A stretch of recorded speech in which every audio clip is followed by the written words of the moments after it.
number one offensive line. Can you guys speak to the work that's been done on this offensive line? Because ever since we've been doing this show and way before that, even when Florida State was Florida State, even 2014, 15, 16, still going to major bowl games, the offensive line was the first one to take, unless you guys correct me if I'm wrong, definitely. But it's the first position group that I think really took a downgrade. That kind of led the rest of it down was the offensive line. And now to get to a position where it's considered the best in the conference, they've obviously done a great job reworking this offensive line.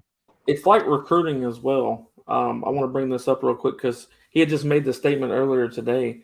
But the number one offensive tackle in the country, Brandon Baker, they've been saying that he's trending toward Oregon very heavily for quite some time.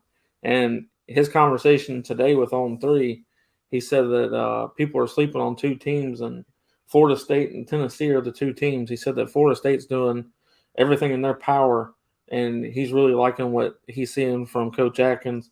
But from where this offensive line fell to, and it was gradually falling, like I told many people for a long time, because they keep saying 15 was our worst. And it might be, we might have been really bad in 15, but it started in 14 when Jameis Winston was still here. The amount of hits that he took, even against Oregon in the playoff game, was insanity. Like we couldn't have been any worse at offensive line.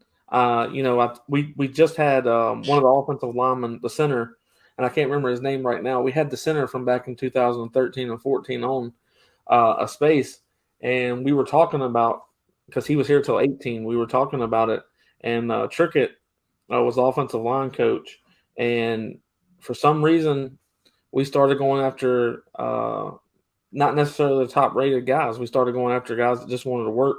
Most of them were undersized, was our biggest problem. I had a lot of guys on the offensive line that were they were small. They might have been tough-minded. They might have been strong, country strong, but they were very undersized, and it showed up for over the next 4 years, and it continued to show up throughout the 2020, 2021 season.